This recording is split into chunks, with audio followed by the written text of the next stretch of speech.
Hi, welcome to Lessons from the Lab. But today we're going to be on my patio because it's a nice night, and in Nebraska we just don't get a lot of nice nights. The other thing is we're going to be talking about burns. So I thought having a little bit of fire when you're doing a burn lecture, probably appropriate. When we think about burns, stuff that we think about is, let's first just go through some of the pathophysiology. We have different layers of skin. And so understanding we have different layers understands that burns are going to look different as they go through each layer. The biggest thing that impacts the level of burn is the time or length of exposure and how hot the element is. Now, you can have chemical burns and you can have different varieties of burns. There's electrical burns, but again, that time of exposure to it is going to really drive how deep that burn gets. You have superficial burns, you have partial thickness burns, and then we have full thickness burns. And I know you guys are used to the 1st degree, 3rd degree, whatever. Those are great, but let's use the medical terms so that we can communicate efficiently and we're not confusing numbers. The other thing we have to think about is we need to think about the job of the skin. The job of the skin is for thermoregulation, and it is for infection control. And so those two big things come into play with burns. It also helps us keep our fluids in. I mean, we're just kind of a gelatinous mess inside of our skin. So it's really important to do those jobs. When we have burns, those jobs become at risk. What I have here is I don't know if anybody's an apple turnover fan, but I have an apple turnover, and I use this to help demonstrate how burns work. So here we have, I would say, a superficial burn. It's golden crispy on the top. It's just a little bit of baked on there. And so that would be more of a superficial burn, like your sunburn. These are the burns that really hurt. I don't know if anybody else is a redhead out there or fair skinned, but man, I get burnt all the time. Superficial burns are awful. All right. So that's that first layer. When we start having blisters, when we start having pockets of fluid, that's when we start getting into our partial thickness burns. So you can see as we work our way down that layer, now we have space, we have fluid starting to shift. Again, partial thickness burns, really, really painful because the nerve endings are in those top layers of skin so we can feel. And when we burn them, that's when they really start to hurt, as those nerve endings get damaged. Okay, so as you start to peel back, and we've peeled back that blister and we've got that superficial burn, you can see that raw tissue that's going to start being underneath. All right, again, superficial burn, or now we're going into that partial. Okay, and sometimes you'll hear a deep partial and a, whatever. When you get into burn units and wound nurses, man, they are so good at knowing this kind of information that I would always defer to them, but this is just kind of a real basic crash course. Then what happens is we get into deep burns. So we can see the gooiness of the inside of the person. This is where we're going to start getting into, where they can start seeing bone, or we can start seeing tissue, and that's when we get into a full thickness. We've gone past the subcutaneous layer, we've gone past everything. We're now into like muscle and fat and bone, and these burns, kind of interesting enough, these ones don't hurt. Now the area around, because notice on here that you still have some of that partial and still that superficial burn. These areas will hurt, but this area will no longer hurt, and it will honestly look like it's burned. It looks like it's been put on the grill, right? It'll be white, fully cooked, might have char lines, depending on what kind of burn they had. So that's something to think about. This isn't real person, it's apple, so I get to actually enjoy some of it. So thinking about some of the treatments we have. So I guess I'll keep using this. For superficial burns, our treatments are pretty simple. Advil, Tylenol, make sure we stay hydrated. Might have to do some aloe vesta cream. I really like tea. Being a redhead, I've burned a lot, and tea is like, sorry, my nose is kind of dripping. Tea is my best friend. I put tea on my skin. It really has some good anti-inflammatory properties and helps take down some of that inflammation and stops the burn from happening. Things that we do not want to do on a burn. Do not ever do. Never ever put ice on a burn. We do not put ice on a burn because you will transition a burn from a hot thermo burn to a cold to like a frostbite burn.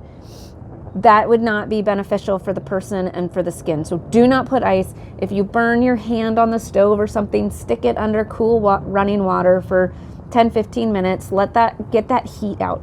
You also don't want to put butter or any oils on it because the oils will trap the heat in there, and actually you can cause a burn to go from a superficial to a partial, or a partial to a full, because of stuff that you've put on top of it. So it's really important that we always get the heat off, and that we rinse it out and cool it down and take care of the tissue.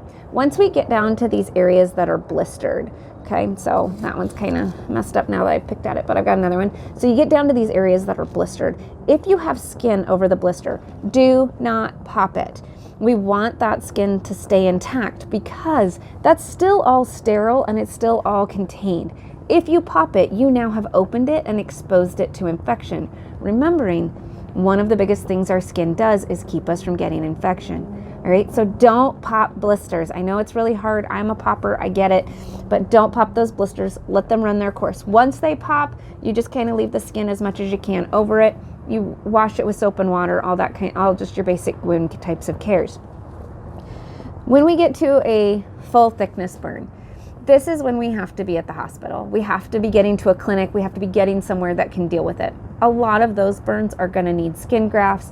They're going to need therapy to regain ability to move depending on where the burn is, because once they're doing skin grafts, then we start having contractures because we're not using it, or as things heal, they tighten, so the skin can tighten, and so they can have some problems with contractures and that kind of stuff. So really, really important to make sure that when we're getting people with these burns, these really deep areas of burn, that we're getting them somewhere to get them some help. Remembering time and temperature, really important for us to know how long were they exposed to that time. How do burns happen? Well, they happen lots of ways. Campfires, really common. People are messing around the campfire, they fall in, or they reach for something and grab it and it's hot, whatever. Campfires are a really common way for people to get burned, especially as we go into this time of year. I've seen people get burned because of they were doing bonfires, or they were doing debris burning out in their fields and stuff like that, and they'll fall in or have something get in there. One issue with accidents is that when we have an accident, oftentimes we fall into something, we fall in with our face as well.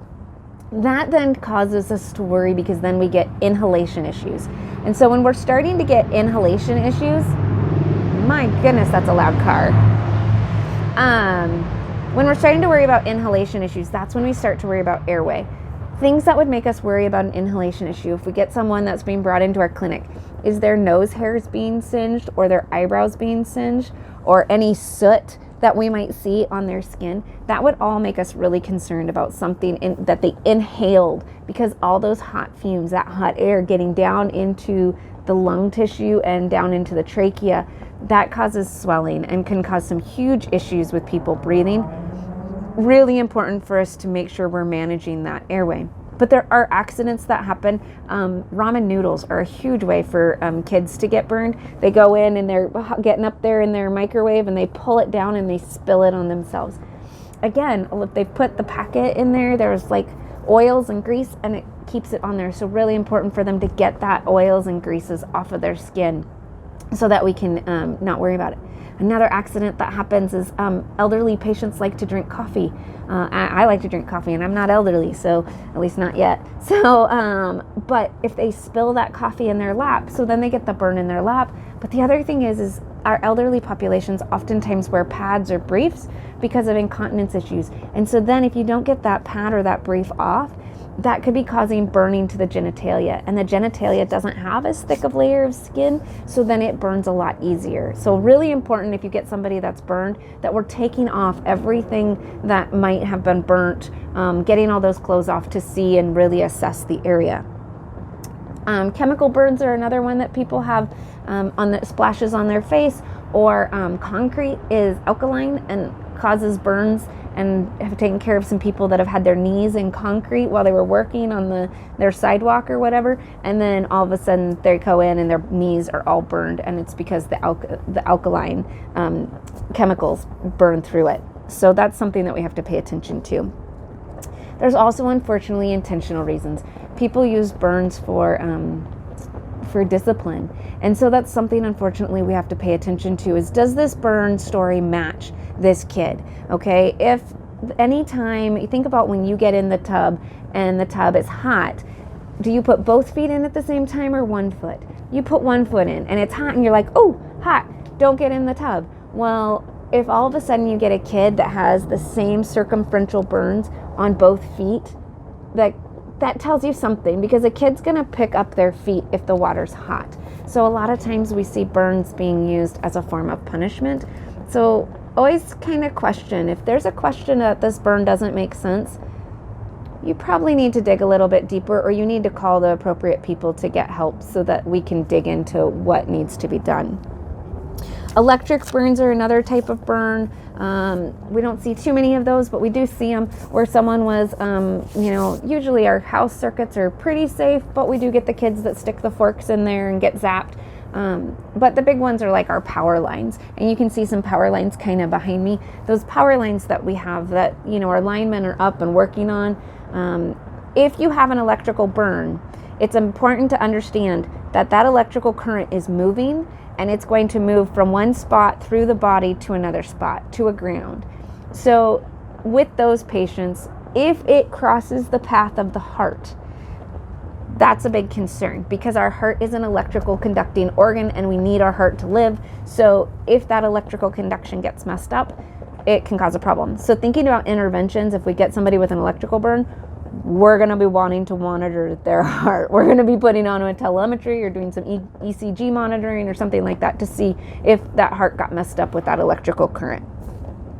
Things to be concerned about with burns. So some of these we've already gone over, but I'll go over a few again. The airway. When it comes to burns, it becomes really important. If we have a burn to the face, so they had they were messing in their grill and they had a flash up of the burn and their face is burned, we're going to be worrying about that airway. Anything on the throat, we're going to be worrying about the airway. Anytime when we see what they call carbaceous sputum, which is that black sputum, meaning they inhaled the carbons, okay? And so then we have damage there. That's going to be really worrying.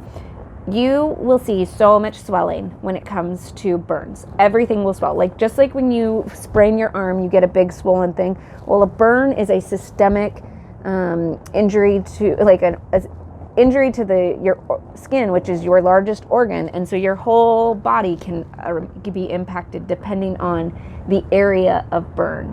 And we'll go into the area of burn here in another video, talking about fluid resuscitation and calculating area of burn. But airway becomes just such a big issue because, one, we have to make sure that we have a big enough ET tube in for to keep their airway clear, but we also have to make sure that we have enough, that we have an airway with them, because if that swelling happens, because remember we talked about swelling, they're going to swell, we don't want this area to swell. So it's really important we keep that.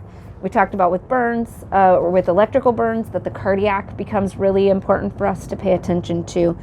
And then let's talk a little bit about that fluid shift. How the skin heals is by pushing fluid to it. Fluid resuscitation becomes a huge, huge issue because burns are almost a hypovolemic shock, because they cause so much of the fluid to get out of the vascular system to try and help heal the burn. So that can cause a lot of problems. It's the body trying to heal itself, but it can cause problems. So important for us to pay attention to that. We're going to, like I said, we'll talk in another video about fluid resuscitation, because there's a specific calculation for how we give fluids to our burn patients, and we need to know that, because if we give them too much fluid, it can cause damage, and if we don't give them enough fluid, it can cause damage. So it's a really important balance that we get. Another thing is the skin is a big barrier for infection. So tetanus becomes a big issue. So this might be something, if you're working in the clinic and you see someone come in and you can't get them quickly to the ER or something, you might be able to give them a quick tetanus shot and get that in. It's definitely not your first priority, but it is a pretty quick priority that we're going to get going for them, is give them that tetanus booster to help fight some infection. And then the biggest thing when we're taking care of it is, again, maintain that infection, maintain thermoregulation. They're going to get cold, especially if they were, out working on a fire or something, and now we've come in and they have a significant amount of area that's burned.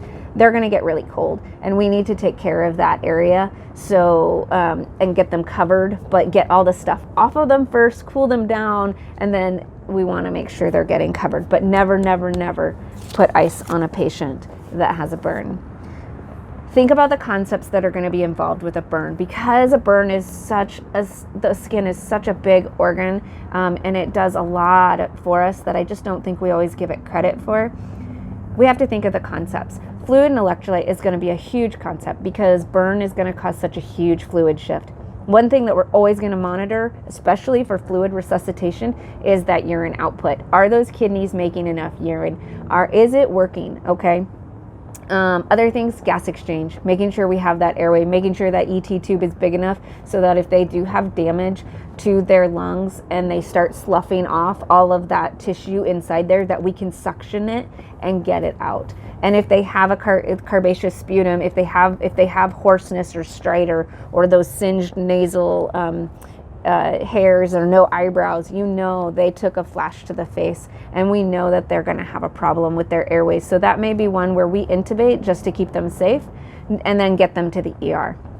Perfusion becomes a huge issue. Again, that fluid, keeping that volume into the vascular space as much as possible. And then elimination, making sure those kidneys are working, because when people get burned, people don't realize this, but there's a lot of damage done, right? We've talked about that whole surface area that's being damaged. So then you may have muscle damage and you may have other damages going on. The kidneys can have a hard time filtering out all that damaged tissue as it starts breaking down in the body. So we really pay attention to our kidney output. One, because we're going to be pumping in fluids and we want to make sure those kidneys are working, so we don't fluid overload them, but we don't fluid underload them either. And we want to make sure that those kidneys are filtering, especially with our electrical burns, because our electrical burns, they can really have a problem if the electrical current went through the kidneys and caused damage, or went through all those muscles and caused a lot of muscle damage. Their urine can literally turn brown, and it's really gross and really a bad sign. So we really want to keep them well hydrated, but at the same time not overhydrated that we're causing more problems. Healthcare is about balance. It's a lot about how do we fix things and not make things worse, and then give the body time to heal. So hopefully this helps you just kind of start thinking about how burns are a very unique injury and a very unique emergent situation. We have lots of burns all the time. I've burned my hand many a times cooking or whatever. If it is white and blisters up, that is a partial thickness burn. Do not pop the blister. If it's just a sunburn and it's red, that's a superficial thickness burn. And thank goodness I've never had any deep tissue burns or full thickness burns. So we don't worry as much about those happening, but they can happen. And those are ones we really need to get to medical centers so they can take care of them and get them healed appropriately. Let me know if you have any questions, and I hope you enjoy some of your evenings.